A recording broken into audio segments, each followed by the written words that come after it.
மீண்டும் அனைவருக்கும் வணக்கம். தொடர்ந்து சாதனைகளும் திருக்குறள் சார்ந்த பல்வேறு செயல்பாடுகளையும் நாம் இந்த தளத்தில் பேசி வந்தோம். அந்த வகையில் இப்போது என்ன பேசப் போகிறோம் என்றால், ஒரு சாதனையை தனிநபரோ குழுமோ செய்த பிறகு அந்த சாதனையை பதிவு செய்த அமைப்பு சோசியல் மீடியாவில் எந்த அளவுக்கு அதை எடுத்து செல்கிறார்கள், எந்த அளவிற்கு அந்த சாதனை பயணமானது வெளி உலகத்திற்கு தெரியப்படுத்துகிறார்கள், செய்தது சாதனையா, உலக சாதனையா, மாநில சாதனையா, ஏதோ ஒரு சாதனையாக இருக்கும். அந்த சாதனையை அவர்கள் எவ்வாறு கையாள்கிறார்கள் என்பதை பொறுத்து தான் செய்யும் சாதனைக்கு உயிரோட்டமும் வேல்வியும் அதற்கான பெருமையும் அமையும். சாதனை செய்தவர்களே நாங்கள் செய்துவிட்டோம் என்று எவ்வளவுதான் கூவி கூவி அதை நாம் வெளி உலகத்துக்கு பிரகடனப்படுத்தினாலும், நீங்கள் செய்த அமைப்பு அந்த சாதனையை பற்றி சோசியல் மீடியாவிலும் அவர்களுடைய வலைதளத்திலும் அதை பதிவு செய்யவில்லை என்றால், அந்த சாதனையால் உங்களுக்கு எந்தவித பலனும் கிடைக்கப் போவது அல்ல.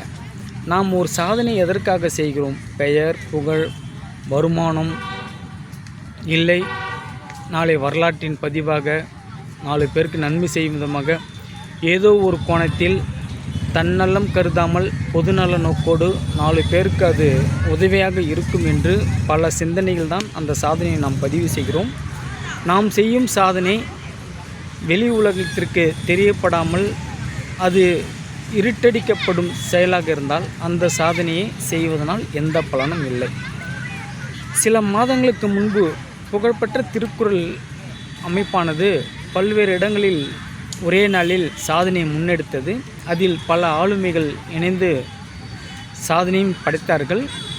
சாதனை படைத்த பிறகு சாதனை படைத்த அமைப்பு சாதனையாளர்களுக்கான சான்றிதழை முறைப்படி வழங்கியதா, இல்லை அந்த அமைப்புக்கு முறைப்படி வழங்கியதா, இல்லை இவ்வாறு செய்திருக்கிறார்கள் என்று சாதனையை முன்னெடுத்த அமைப்பு எங்காவது பதிவு செய்கிறதா, இல்லை இப்படி ஒரு சிறப்பான சாதனை செய்திருக்கிறார்கள் என்று அந்த அமைப்பானது நமது உள்ளூரில் இருக்கும் சோசியல் மீடியாவில் பதிவு செய்தது என்றால், பல்வேறு கோணங்களில் ஆய்வு செய்யும்போது அந்த அமைப்பானது அதை முன்னெடுத்து நடத்திய ஆளுமைகளோடு அந்த அமைப்புடைய செயல்பாடுகள் நின்று விட்டது.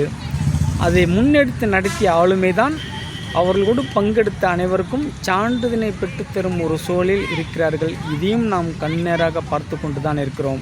அதனால் அன்பர்களே, நீங்கள் செய்யும் சாதனைக்கு உயிரோட்டம் உள்ளதாக மாற்றுங்கள். நீங்கள் செய்யும் சாதனை உலகம் அறிந்த சாதனையாக மாற்றுங்கள். நீங்கள் செய்யும் சாதனைக்கு முன்பு அந்த சாதனையுடைய தன்மையினை நீங்கள் வலைதளங்களிலும் உலக வரலாறுகளிலும் ஆய்வு செய்து பாருங்கள். இந்த சாதனை முன்பு செய்திருக்கிறார்களா, இல்லை இந்த சாதனையை நாம் தான் செய்ய போகிறோமா, இல்லை நாம் செய்வதற்கு எவ்வளவு நபர்களை வைத்து இதை செய்ய போகிறோம், இதை செய்தால் இது எந்த சாதனையாக வரும் என்பதை அதற்கான ஒரு தெளிவினை நாம் தான் தெரிந்து கொள்ள வேண்டும். நாம் தான் அதற்கான முன்னேற்பாடுகளை வடிவமைத்து கொள்ள வேண்டும். நீங்கள் செய்யும் சாதனையை நீங்களே பிரகடனப்படுத்தி கொண்டிருந்தால் அது அவையில் ஏறுமா என்றால் ஏறாது. இதை ஒரு அனுபவசாலியாக நான் பல இடங்களில் கண்டதை இங்கு உங்களோடு பகிர்ந்து கொள்கிறேன். அப்படி என்ன வெங்கடேசனுக்கு தெரியும், இவர் என்ன அதை பற்றி கூறுகிறார் என்று நீங்கள் கேட்டால் ஒரே ஒரு செய்தி தான். பிறந்தது 1974. என்னுடைய முதல் சாதனையாக நான் பதிவு செய்தது 94. 20 ஆண்டுகளில் ஒரு தபால் கார்டில் 45,610 ஆங்கில எழுத்துக்களை எழுதி சாதனை படைத்தேன். அவை சாதனையாகவே நின்றது. அந்த சாதனைக்காக முன்னெடுத்த அமைப்புகள் அதை எங்கும் வெளிப்படுத்தவில்லை. நானே அதை கூவி சாதனையாளர் என்று சொல்லும் சூழல் ஏற்பட்டது.